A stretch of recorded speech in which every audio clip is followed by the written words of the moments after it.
Hi everybody, it's Tatiana and I am coming today to do my wrap up for the month of February.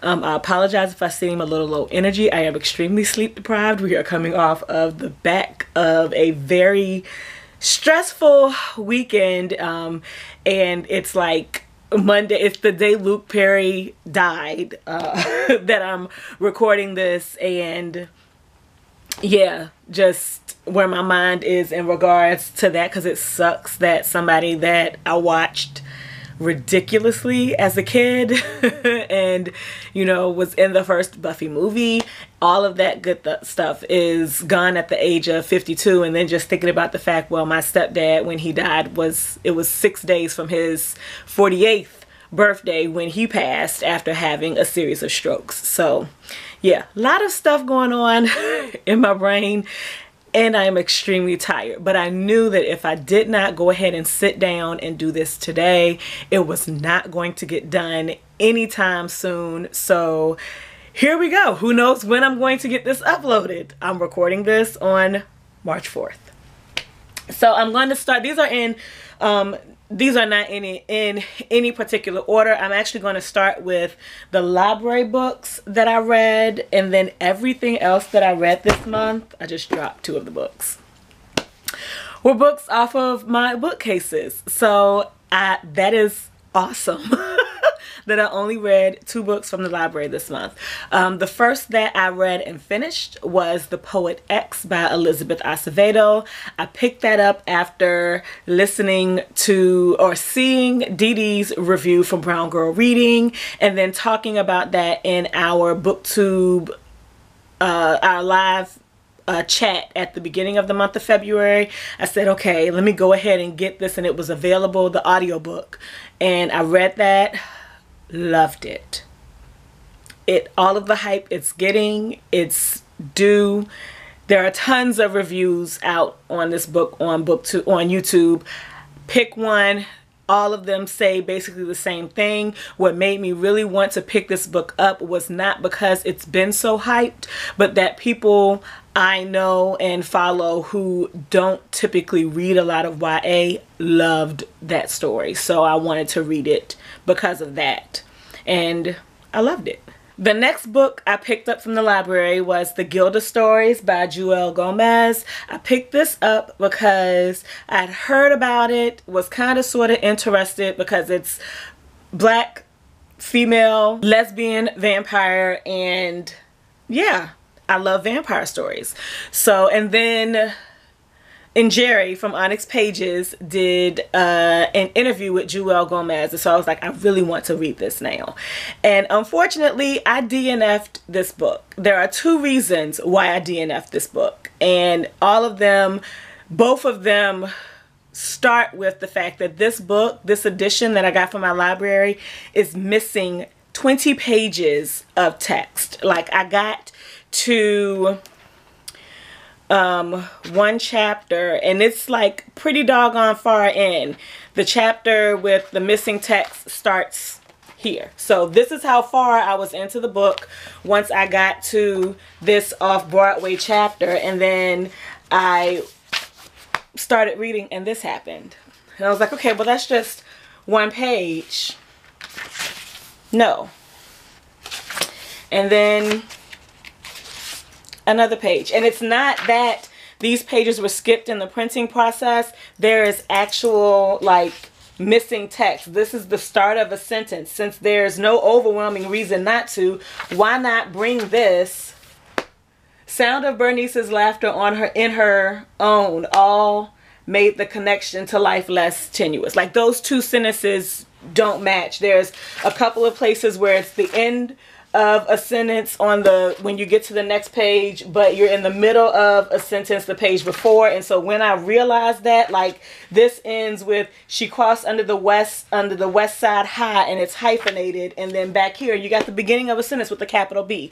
When I realized that, I immediately sent a message to Njeri on Twitter letting her know that this was the case. Like, they're still going, that this was the case, and I sent her video of it on Twitter, And then you get to the next chapter. I'm like, okay, we're done with that. And a few pages into the next chapter, or is it the chapter after that? I don't know, but it's huge. So what I ended up doing was going to Hoopla, because Hoopla had it available. And for those of you who don't know, I cannot read for long periods of time on my cell phone.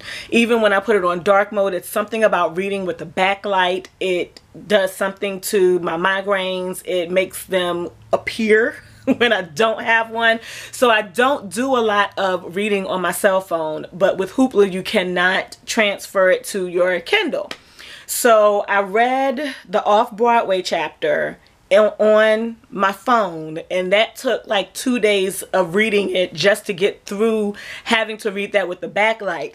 And then when I got into the middle of the chapter after the Off-Broadway portion, I realized I didn't give a shit about Gilda.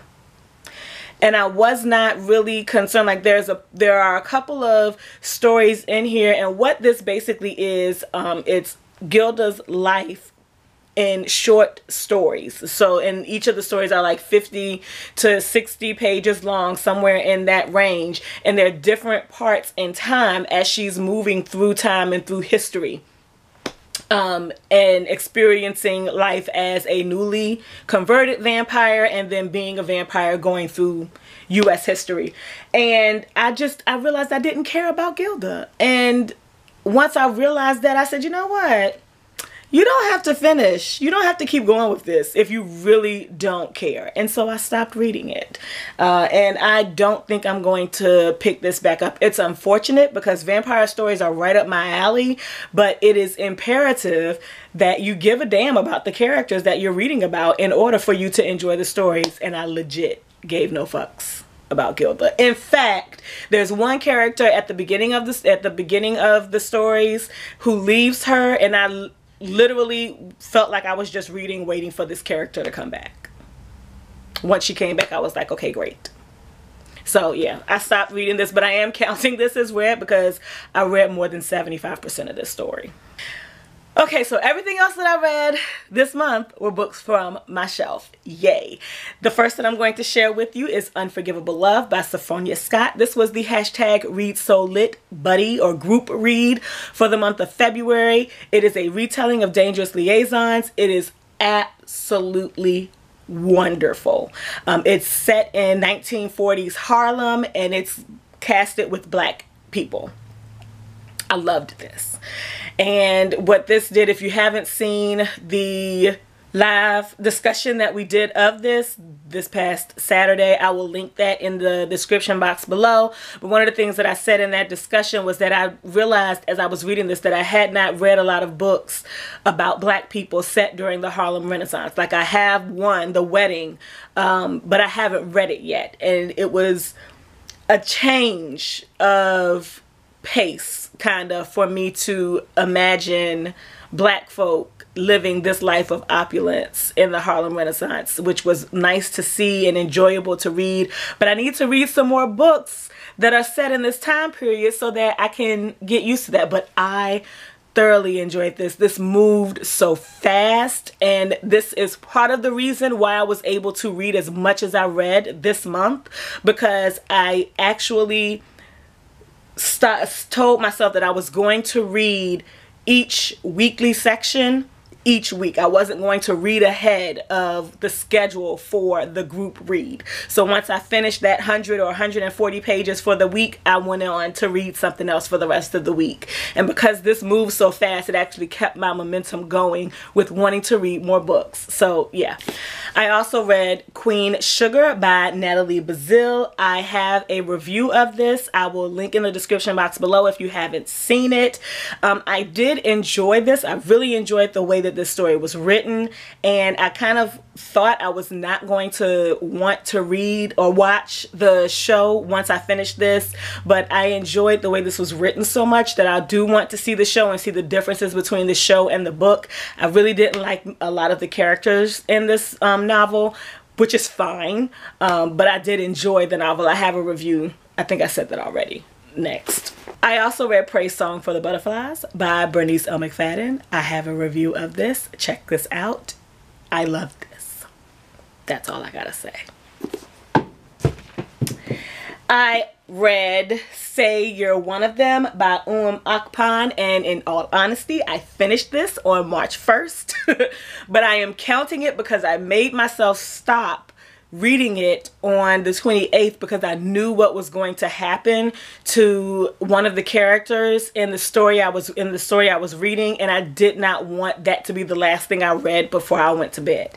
I picked this up because during our BookTube chat at the beginning of February, Rachel Ray mentioned this in one of her suggested books, and I said, oh my goodness, I have that book on my bookcase.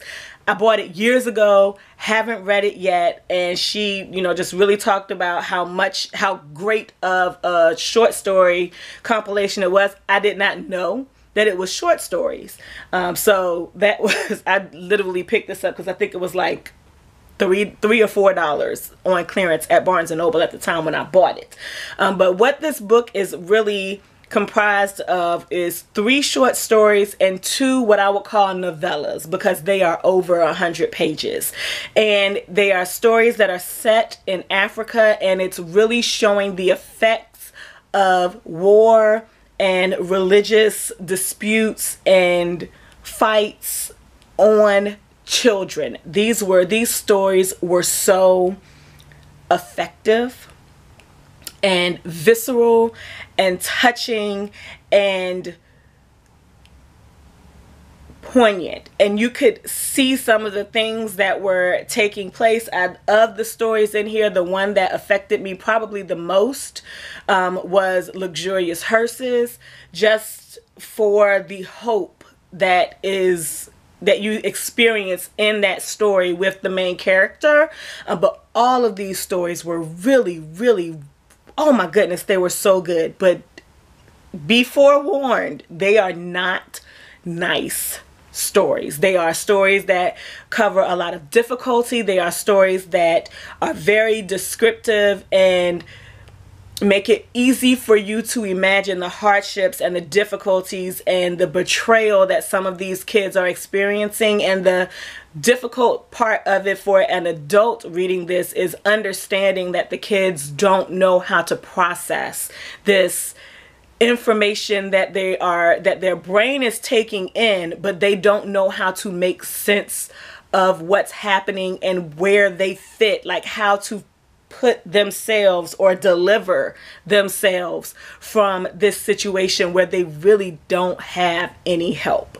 And oh my gosh, these were so, I don't know if I like you or not, Rachel, for putting this out there. I do like you, but this was not what I expected it to be, and I'm so glad that I read it. Under normal circumstances, this would not be the kind of book that I would pick up. Those of you who have been subscribed to me for a while, you know, while I do read a lot of things across the gamut or across the board with different genres, I don't read a lot of things that are difficult emotional reading. This is difficult emotional reading, and it was excellent. And then the last 2 things I read in the month of February were Black Panther Volumes 4 and Volume 5. And I believe now I am caught up with this run of the Black Panther comic series. I have to check because I went to go look at something in my comic book store and at Barnes & Noble, and I think at some point the stories have changed, or it's a different trail of stories, and so the volume counts have started over, and that can sometimes be a little confusing for people like me.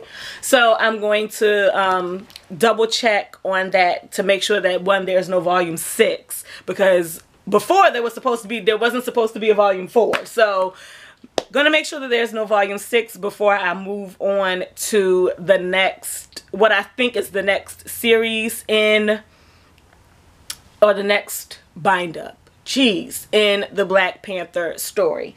That is everything that I read in the month of February. I had a great reading month for the month of February. Now, having said that, there are some hobbies and things that I have neglected over the past month and a half because I have been so focused and really enjoying my reading, but there are some things that I want to take some time to focus on for the month of March and probably into the month of April. So my reading will more than likely taper off.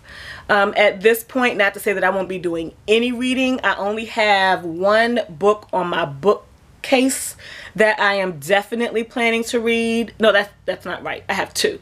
The Cutting Season by Attica Locke, which is a mystery, and even though I'm not really participating in March Mystery Madness, it does fit the bill for that.